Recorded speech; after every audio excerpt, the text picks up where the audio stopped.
আসসালামু আলাইকুম বন্ধুরা আজকের এই ভিডিওতে এমন এক রোমহর্ষক কাহিনী শোনাব যা শোনার পর আপনার শরীর শিউরে উঠবে। এটি এমন একটি ঘটনা যা প্রতিটি নারীকে জানানো উচিত, কারণ এটি শুধু শিক্ষা নয় বরং সতর্ক বার্তাও বয়ে আনবে। তাহলে চলুন চমকপ্রদ কাহিনীতে প্রবেশ করি।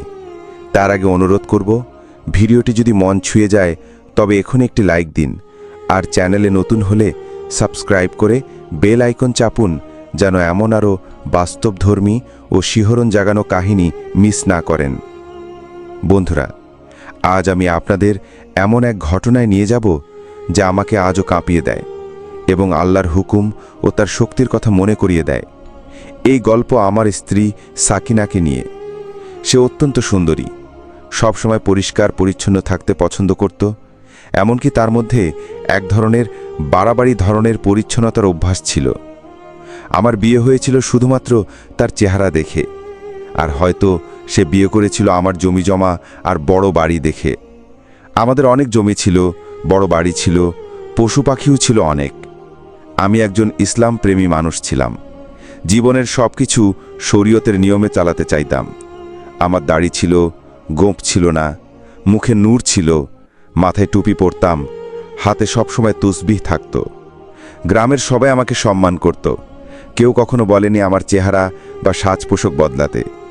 কিন্তু বিয়ের দিন প্রথমবার যখন সাকিনা আমাকে ভালো করে দেখল, মনে হলো তার মন খারাপ হয়ে গেল। আমি কথা শুরু করতে সে বলল, আমার ঘুম পাচ্ছে, এবং একপাশে মুখ ফিরিয়ে শুয়ে গেল। প্রকৃতপক্ষে ঘুমোচ্ছিল না, অভিনয় করছিল। আমি ভেবেছিলাম হয়তো ক্লান্ত বা কিছু মনে লেগেছে। সকাল হলো, তবুও তার মেজাজ খারাপ। কিছুদিন পর একদিন সে আমার পাশে বসে বলল, আমি আপনার ও আম্মির অনুমতি ছাড়া কোনো পোশাক পরি না। আপনি যদি বলেন ওড়না পাতলা, আমি তার পরি না। কিন্তু এখন আপনি আমার পছন্দ অপছন্দও বুঝবেন। আপনি আপনার এই হুলিয়া বদলান। আপনার বয়স 25 হলেও দেখায় 50 বছরের মতো। এই দাড়ি কেটে ফেলুন, টুপি পরা বাদ দিন, চুল ছোট করুন, ব্যায়াম করুন যাতে পেট কমে, পরিষ্কার পোশাক পরুন, আর ভালো হয় যদি প্যান্ট শার্ট পরেন। তার কথা শুনে আমি স্তব্ধ। আমি দাঁড়িয়ে রেখেছিলাম 17 বছর বয়সে, কসম খেয়ে 2 রাকাত নফল পড়ে আল্লাহর কাছে দোয়া করে। এটা আমার কাছে সুন্নতের আমল। আমি শান্ত ভালো বললাম, না, এটা আমি বদলাবো না। স্বামীর চেহারা নয়, চরিত্রটাই আসল। কিন্তু সে রেগে বলল, আপনার চেহারা আমাকে একদম ভালো লাগে না। মনে হয় আমার বাবার বয়সী কারো সাথে বিয়ে হয়েছে। আমি ভেবেছিলাম সময়ের সাথে বুঝবে, কিন্তু সে হুমকি দিল, যতদিন আপনি হুলিয়া বদলাবেন না আমি সম্পর্ক রাখব না। আমিও বললাম, তোমার জন্য আমি নিজেকে বদলাবো না, কারণ এতে আমার দিন ও বিশ্বাস ক্ষতিগ্রস্ত হবে। সে জেদ করল, আমি জেদ করলাম। অবশেষে সে আমার থেকে আলাদা ঘুমোতে শুরু করল। রমজান মাস এসে গেল। আমি বললাম, রমজানে সবাই গিলে শিখবে ভুলে যায়, আমরা দম্পতি।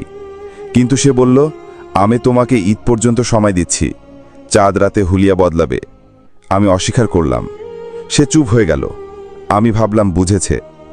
রমজানের একদিন সাহরির পর পরোটা খেয়ে ঘুমালাম। ঘুম থেকে উঠে আয়নায় তাকিয়ে দেখি আমার মুখ একেবারে পরিষ্কার, দাড়ির চিহ্ন নেই। আমি বুঝলাম সাকিনা ঘুমন্ত অবস্থায় আমার মুখে এমন কিছু লাগিয়েছে যাতে দাড়ি উঠে গেছে। আমার বুক ভেঙে গেল, কিন্তু রমজান বলে কিছু বললাম না।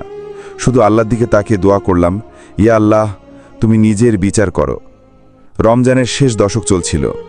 আমি ইতিকাফে বসে গিয়েছিলাম, আমিও ইতিকাফে। যারা আমাকে দেখছিল তারা অবাক হয়ে জিজ্ঞেস করত, দাড়ি কোথায় গেল? আমি মিথ্যে বলতাম, নাপিত ভুল করে কেটে ফেলেছে, তাই পুরোটা তুলে দিতে হয়েছে। মনে মনে ভাবতাম, আল্লাহর কাছে বিচার দিয়ে দিয়েছি, আমার জবাবদিহি এখানেই শেষ। চাঁদ রাতের দিন ইতিকাফ শেষ করে বাড়ি ফিরলাম। আমি বললেন, সাকিনা নেই, সম্ভবত ঈদ তার বাবার বাড়ি করবে। আমার প্রথম ঈদ ছিল না, তবুও মনে কিছুটা খটকা লাগলো। আমি ভাবলাম থাক, ওখানেই করুক। কিন্তু শাশুড়ি ফোন দিয়ে জানালেন, আমরা সাকিনাকে সকালেই পাঠিয়েছি, সে তোমার কাছেই থাকা উচিত। আমি বললাম, হ্যাঁ আছে, চিন্তা করবেন না। যদিও বাস্তবে সে বাড়িতে নেই। ঠিক তখনই আমার মনে হলো হয়তো বাথরুমে আছে। কল করে মিথ্যে বললাম যে সে এখানে আছে, যাতে শাশুড়ি চিন্তিত না হয়। আসলে আমি ঠিক করেছিলাম ঈদের দিন তাকে ক্ষমা করব, কারণ সে আমার স্ত্রী। তার জেদের জন্য কষ্ট পেলেও সম্পর্ক ভাঙার পক্ষপাতী আমি নই। ঈদের সকাল, হঠাৎ আম্মির চিৎকারে ঘুম ভাঙল। দৌড়ে বেরিয়ে দেখি আমি আতঙ্কিত কণ্ঠে বলছেন, বাড়িতে বিশাল এক টিকটিকির মতো কিছু ঢুকেছে। আমি হেসে বললাম, এতটুকু টিকটিকি দেখে ভয়? আমি রেগে বললেন, এটা ছোট নয়, অনেক বড়, ভয়ঙ্কর। আমাদের গ্রামে বড় সরীসৃপ খুব কমই দেখা যায়, কুমির তো দূরের কথা। আমি বললেন, ওই দেয়ালের পাশে যেখানে আবর্জনা জমে আছে ওখানে গেছে। আমি যাচ্ছি বলতেই তিনি সাবধান করলেন, হাতে কিছু নাও, ডান্ডা নাও, এটা আক্রমণ করতে পারে। আমি অবহেলা করে সামনে এগোলাম, কিন্তু দেয়ালের কাছে গিয়ে যা দেখলাম তাতে আমার শরীর শিউরে উঠল। দেয়ালের আড়াল থেকে বিশাল সরীসৃপের মতো এক পা বেরিয়ে আছে, চামড়া যেন টিকটিকির, কিন্তু আকার অনেক বড়। আমি চমকে পিছিয়ে এলাম, যেন বিদ্যুৎ স্পৃষ্ট হয়েছি। ভয়ে আমি আমার ঘরে ঢুকে দরজা বন্ধ করে ফেললাম। ভাবলাম গ্রামবাসীকে ডেকে আনতে হবে, এই অজানা প্রাণী ধরা দরকার।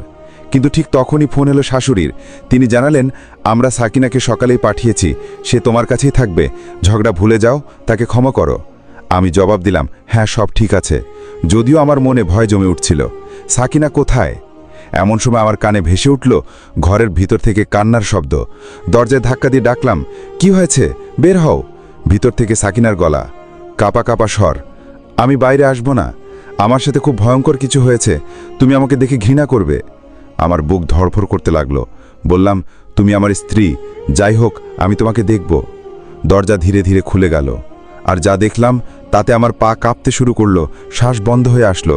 সাকিনা মেঝেতে বসে পড়েছে, চোখে জল, আর তার শরীর যেন মানুষের নয়, ত্বক টিকটিকির খসখসে চামড়ার মতো, গোলাকার দাগ আর ক্ষতচিহ্নে ভরা, দেখতে ভয়ঙ্কর ও অস্বাভাবিক। সে কাঁদতে কাঁদতে বলল, তুমি সেদিন বলেছিলে আল্লাহই শাস্তি দেবেন, দেখো আল্লাহ আমাকে কেমন শাস্তি দিলেন। রমজানের মাসে আমি তোমার মুখ থেকে সুন্নত মুছে দিয়েছি, আল্লাহকে কটূক্তি করেছি, তোমাকে অপমান করেছি, বিন্দুমাত্র অনুতাপও করিনি, আর আজ আমি এই অবস্থায়। তার কথাগুলো ঘর জুড়ে শিউরে ওঠা নীরবতা তৈরি করল। আমি হতভম্ব হয়ে দাঁড়িয়ে রইলাম, এমন কিছু আমি কখনো কল্পনা করিনি। আমি কিছুক্ষণ স্তব্ধ হয়ে দাঁড়িয়ে রইলাম, তারপর নিজেকে সামলে সাকিনার কাছে গেলাম। সে কুকড়ে বসে কাঁদছিল, চোখ দুটো ফুলে লাল, শরীরের খসখসে চামড়া স্পষ্ট। আমি ধীরে বললাম, আমার দিকে তাকাও, আমরা এখনই হাসপাতালে যাচ্ছি। আলমারি থেকে বোরকা নামিয়ে দিলাম, ওড়না হাতে ধরিয়ে বললাম, এটা পড়ো, কেউ তোমাকে এভাবে দেখতে পাবে না। সে কাঁপতে কাঁপতে মাথা নাড়ল। দরজাটা আড়াল করে তাকে বারান্দা পেরিয়ে উঠানে আনলাম। আমি দূর থেকে তাকিয়েছিলেন, চোখে আতঙ্ক, মুখে দোয়া। বেটা, আল্লাহ সহজ করুন। গ্রামের ছোট হাসপাতালে পৌঁছাতেই ডিউটির ডাক্তার পরিস্থিতি বুঝে পর্দা টাঙিয়ে দিলেন। সাকিনা বোরকার আড়ালেই রইল। আমি বাইরে দাঁড়িয়ে তার দমবন্ধ কান্নার শব্দ শুনতে পেলাম, ভিতরে ডাক্তারদের চাপা ফিসফিস। কিছুক্ষণ পর ডাক্তার বেরিয়ে এলেন, মুখ গম্ভীর। এটা এখানে ম্যানেজ করা কঠিন, বড় শহরের হাসপাতালে নিয়ে যান, স্কিনের জটিল ও বিরল রোগ মনে হচ্ছে, আমি রেফার দিচ্ছি। ঈদের আগের রাতে নিস্তব্ধ রাস্তায় আমরা শহরের দিকে রওনা দিলাম। জানালার বাইরে উৎসবের রং, নতুন জামা কাপড়, বেলুন ধরা বাচ্চা, দোকানে কোলাহল, আর গাড়ির ভিতরে আমাদের নীরবতা। আমি স্টিয়ারিং শক্ত করে ধরে মনে মনে বলি, ইয়া শাফি, তুমি শিফা দাও। সাকিনা বোরকার আড়ালে নিঃশব্দে কেঁদে ওঠে, আর আমি তার কাঁধে হাত রেখে শান্ত করি। বড় হাসপাতালে পৌঁছে স্কিন স্পেশালিস্ট কেস নিলেন। নার্সেরা যত্নে বলল, পর্দা রাখুন, রোগিণী বোরকা পরেই থাকবেন। পরীক্ষা নিরীক্ষার পর ডাক্তার ধীর স্বরে বললেন, এটা ত্বকের এক রেয়ার ও রোগ, ইমিউন সিস্টেমের সমস্যাও থাকতে পারে।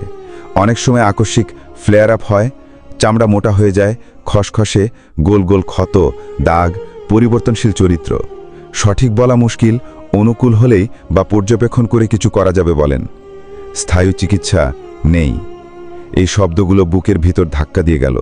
পাশে বসা সাকিনা কাপা গলায় বলল, ডাক্তার সাহেব, এটা শাস্তি, আমি জানি। ডাক্তার ওর দিকে তাকিয়ে বললেন, রোগ শাস্তি কিনা সে বিচার আপনার রবের। আমার কাজ চিকিৎসা বলা, আপনাদের কাজ নিয়ম মানা আর ধৈর্য ধরা। ওষুধের bag, cream, lotion, antiseptic, dressing kit সব নিয়ে আমরা সন্ধ্যার পর বাড়ি ফিরলাম। আম্মিকে আলাদা করে সব জানালাম। তিনি দীর্ঘশ্বাস ফেলে বললেন, বেটা, আল্লাহর কাছে রাখ, বাইরে কারোর জানার দরকার নেই। আমরা ঠিক করলাম ঘরের ভেতরের এই কষ্ট ঘরের ভেতরেই রবে, কারো কানে সামান্য শব্দও পৌঁছবে না। এরপর শুরু হলো পরিচর্যার দিনপঞ্জি। ভোরে নামাজের পর আমি গরম পানি গরম করি, জীবাণুমুক্ত করে সাকিনার ক্ষত ধুই, ডাক্তারের বলে দেওয়া ক্রিম পাতলা করে লাগাই, শুকোতে দিই, তারপর আলতো ব্যান্ডেজ। প্রতিটি ছোঁয়ায় তার শরীর সামান্য কেঁপে ওঠে। অনেক সময় দাঁত চেপে ব্যথা চেপে রাখে, কখনো কখনো যন্ত্রণায় ভেঙে পড়ে পা জড়িয়ে ধরে ফিসফিসায়, আমাকে ক্ষমা করো, আমি খুব অন্যায় করেছি। আমি তাকে টেনে উঠিয়ে বসাই, তুমি আমার স্ত্রী, যারা তওবা করে আল্লাহ তাদের ভালোবাসেন। দিনে দিনে আমি শিখে ফেললাম কোন ক্ষতে কতটা ক্রিম, কোন ব্যথায় কতক্ষণ ঠান্ডা সেঁক, কোন দাগে ব্যান্ডেজ পাতলা করতে হয়। খাবারে ঝাল তেল কমালাম, বিছানার চাদর নরম সুতির, রোদে শুকনো যেন ঘর্ষণ না হয়। ঘর নিয়মিত ঝাড় দিই, ধুলো না জমতে দিই, সংক্রমণ হলে অবস্থা খারাপ হতে পারে। বাথরুমে অ্যান্টিস্কিড মাদুর যেন পিছলে না পড়ে।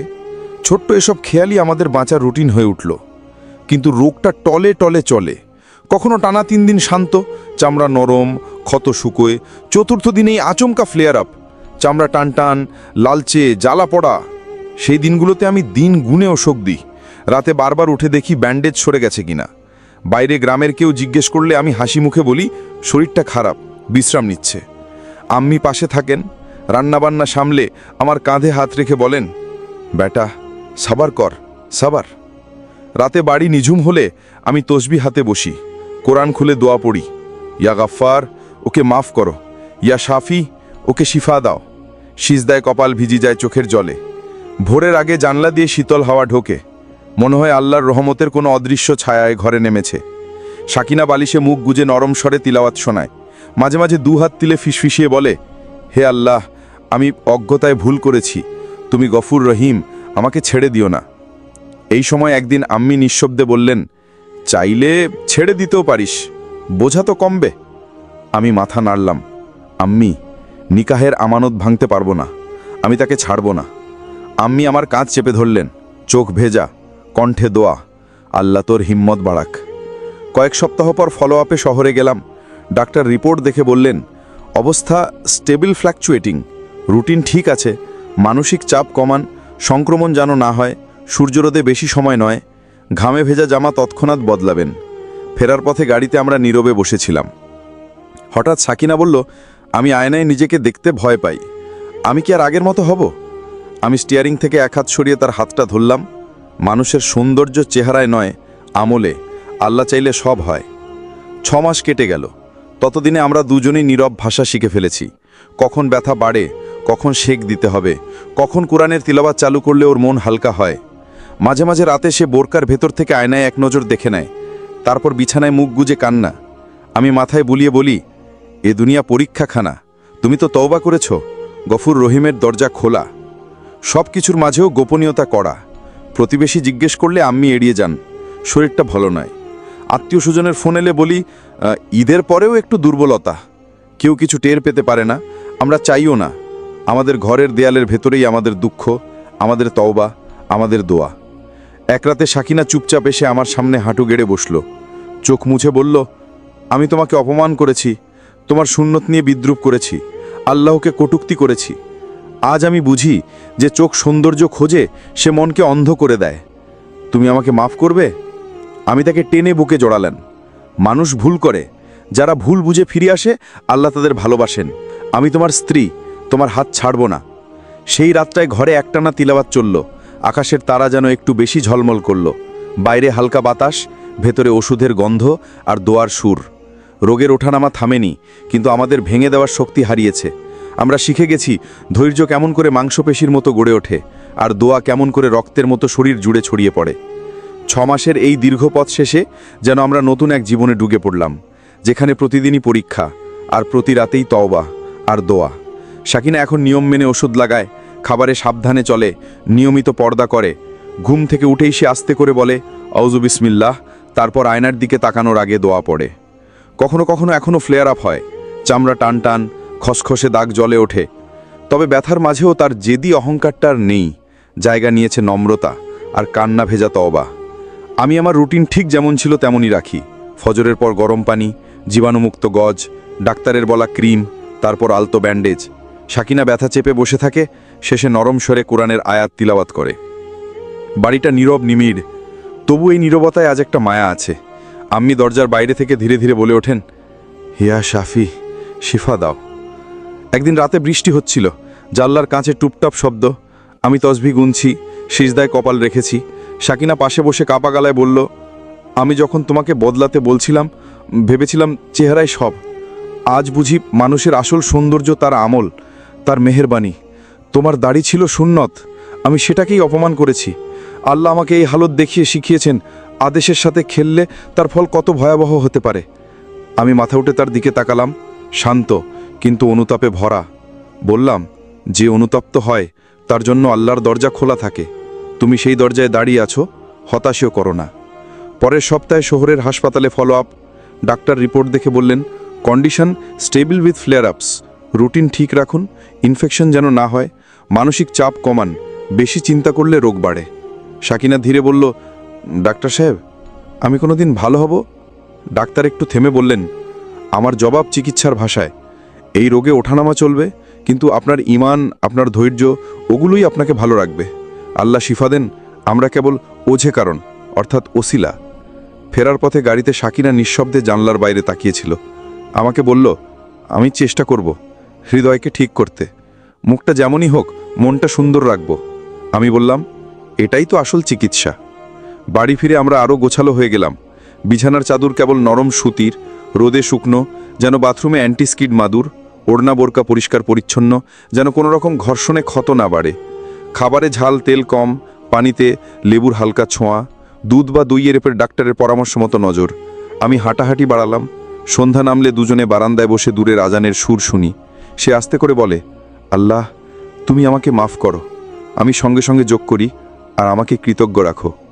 কিছুদিন পর আম্মি এক বিকেলে নিঃশব্দে বললেন, বেটা, জীবনটা যেমন তেমন চলবে। তুই চাইলে নতুন শুরু করতেও পারিস, সমাজ তো কথা বলবেই। আমি মৃদু হেসে মাথা নাড়লাম। আম্মি, আমার নিকাহের আমানত ভাঙার মানুষ আমি না। যে হাত ধরে সে হাত ছাড়ি না, বিশেষ করে যখন সে হাত তওবার দরজায় কাঁপছে। আম্মির চোখ ভিজে উঠল। আল্লাহ তোকে কায়েম রাখুক। রোগের ওঠানামা আজও আছে, কখনো 3 দিন শান্ত, চতুর্থ দিনেই জ্বালা পড়া। তবে আমরা আর ভেঙে পড়ি না। কুরআন তিলাওয়াত, দোয়া, নিয়ম মাফিক চিকিৎসা, এই ত্রিভুজের ওপরই আমাদের দিনভর দাঁড়িয়ে থাকে। সাকিনা এখন ছোট্ট ছোট্ট কাজে আনন্দ খোঁজে। রান্নাঘরে বসে আম্মিকে সহায়তা করে, আয়নার সামনে দাঁড়ালে আগে দোয়া পড়ে, নিজের ভুলের কথা মনে হলে সেজদায় কেঁদে ফেলে। রাতে শুয়ে বলল, আমি শিখেছি আল্লাহর বানানো নীতিকে উপহাস করা মানে নিজের জন্য আগুন ডেকে আনা। আমি বললাম, আর আমি শিখেছি ক্ষমা কেমন করে হৃদয়কে প্রশস্ত করে। দিনের শেষে আমি বুঝতে পারি, মানুষের হাতে বলার মতো খুব বেশি কিছু থাকে না। সম্পত্তি, সম্মান, চেহারা সবই মুহূর্তে ঝরে পড়তে পারে।